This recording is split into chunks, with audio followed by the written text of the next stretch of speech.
Hi everybody. There's been a lot of controversy recently about the Covid-19 coronavirus testing. There have been a whole bunch of tests that have been coming out and people don't know what test to get and what to do and how to find out what your status is. So I want to go over the various tests that are available. I have them all in my office and I'm going to explain to you what the tests are done for, what the information is that you get it, and how you can interpret that.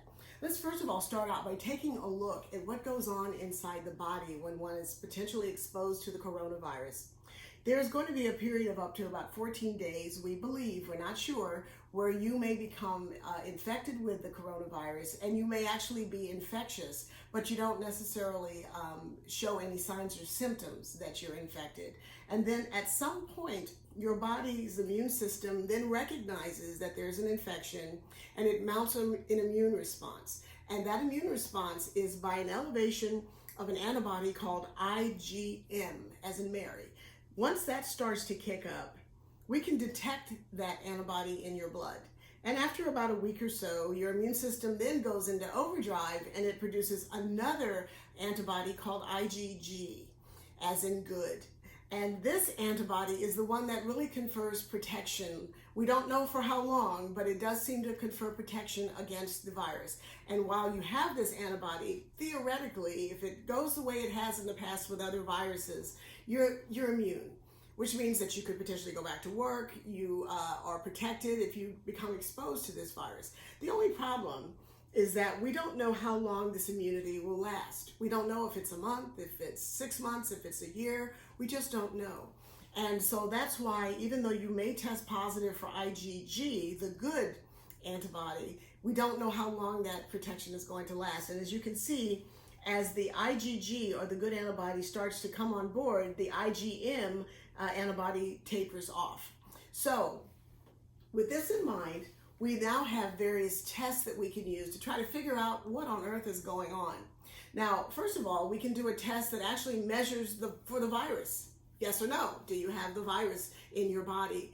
And that's a test that involves a nasal swab. Now, initially, that test was taking over 5 days to get back, but now we have tests out that involve a nasal swab that come back in 3 days. And I just did those on patients last week. It's very straightforward. There's a swab that goes into the back of the nose, down pretty far, but not that uncomfortable. And then that's put into a tube that is then refrigerated and sent to the lab. And then they are able to give us a result back in about 3 days. This is a very straightforward test, and it really gives you a yes or no, am I infected with the COVID-19 coronavirus? Now, there's another test that came out recently, and this one got a lot of press because there were so many of them that came out all at one time. And this is the test that measures for the antibodies. Now, you remember we had the first antibody, IgM, that comes up, and then we have IgG. Well, this test will measure for those antibodies. It doesn't measure for the virus itself, but it does tell you whether or not your body has been exposed and is now mounting an immune response by either making just IgM if it's in the early stages. If you're in the middle stages, you may have both IgM and IgG, or the IgM has tapered off and now you have IgG. So that's an antibody test that gives you information about both of those. And this test that I have here is manufactured by a company which is one of the few that the FDA did give provisional approval for. There was only 5. I've heard now, I think there's over 157 tests out there that are being done by a variety of manufacturers, and they have not been tested adequately, and they really don't have the FDA approval. Things were in such a rush and people were so desperate to try to get some understanding until a lot of tests flooded the market all at one time. But the FDA only really gave provisional approval for 5, and this test happens to be one of them. Now, this is a test that involves a finger prick. It's a little lancet that I put on your finger. We get 1 big drop of blood, and then we use a little pipette to take that blood and put it in a little well. It kind of looks like a pregnancy test. And then we add a reagent, and in 15 minutes, we'll know whether or not you test positive for IgM, IgG, or both, or none.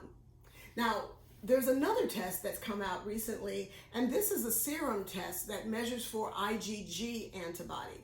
Now, remember, On here, the IgG is the one that really tells you whether or not you have immunity to the COVID-19 coronavirus. And this is the most recent test that's come out, and it's an actual blood test. Now remember, with this test we did a finger prick, and so we were able to get a drop of blood and then run the test in about 15 minutes. This is an actual blood draw, so it's a matter of putting a needle in the arm, just like when you give blood, for any other blood test. And then this tube is then sent to the lab, and then they're able to measure for that IgG antibody, because that's really the one that tells you whether or not you have any type of immunity to the virus. This test comes back in about 2 to 3 days. But it's not something that's run in the office the way this test is, where I can tell you in 15 minutes, yes or no, whether or not you have it. This one is a test that really looks for IgG, and some people may feel that this one is a little bit more accurate.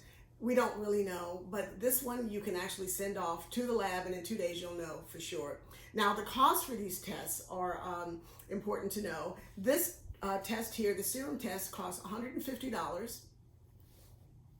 This test here, which involves the nasal swab, that is a $95 test. And then the test that measures for both the IgM and IgG antibodies is $125. And that represents a price break, because initially it was going for $199, but we've been able to get a discount, and so I'm able to pass that on to you. So the price for this one is $125. Now, I've had a few people question the fact that we're charging for these tests. And, I hear you. I understand, because it's really unfortunate that these tests are not available to everybody for free. And I do think there are some places where you can go and sign up and get the test for free. Maybe it's funded by the government. But for those of us in private practice, we are not able to get these tests without paying for them. And so that is the reason why we have to charge you. This is not an opportunity for price gouging by any means. It's just simply a way of passing on my costs to you so that we're able to stay in business and be solvent as well. But I did want to offer these tests because some folks have told me they've had to wait several days in order to get the test for free when they sign up for it. Whereas here, you can simply come in my office, get the test done, and you're in and out in about 20 minutes. So that's up to you, how you'd like to do it. But that's the rationale behind the charge for the test. I certainly hope that none of you are positive for this virus. But if you are, there are some very specific things that the CDC has recommended that all of us do: wearing our mask, hand sanitizers, just keeping that social distance. All of those things are very important. If you'd like more information about these tests, you can certainly call my office. The number is 936-224-7990. Stay healthy, everybody, and thanks for watching.